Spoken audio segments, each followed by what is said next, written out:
What's going on, investors? Welcome to video 2 of the Fundamental series. Today, I want to talk to you about earnings per share, or EPS. The easiest way to think of this is to think of a company's profit as a big pie. Each slice of that pie represents a share of the company's earnings. So if a company made $100 and has 10 shares, each slice of the profit, or EPS, is worth $10. Now, there's also diluted EPS, diluted earnings per share. And now imagine there's some extra slices of that pie that might be created in the future. These extra slices come from other things like you've got stock options, convertible bonds.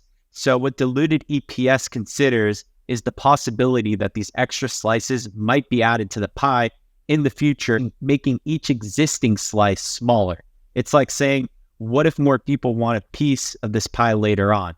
What diluted EPS gives you is a more cautious estimate of how much each slice could be worth if those extra slices are added to the mix. It helps investors see a more conservative picture of a company's profitability, and I highly recommend looking at diluted EPS. Where things get tricky and where you need to be extra careful is when a company reports Non-GAAP Adjusted EPS. So GAAP stands for Generally Accepted Accounting Principles. And what it does is it standardizes a company's earnings to ensure consistency and transparency. Non-GAAP accounting is an unaudited form of accounting where a company makes certain adjustments to their net income to account for unusual or one-time items that are not considered part of the company's normal ongoing operations. Now, the problem with this, and it's something very commonly, you'll mostly see this in technology companies, is that they add back stock-based compensation expenses to their net income. And you'll notice that it has a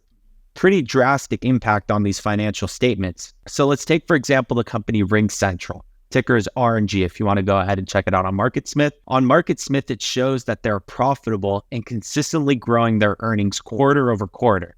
The problem is that those earnings are all adjusted earnings. In the most recent quarter, they reported adjusted EPS of 84 cents. If you go to their 10Q, which is their quarterly earnings report, and look at the GAAP earnings they reported, they actually reported a loss of 23 cents.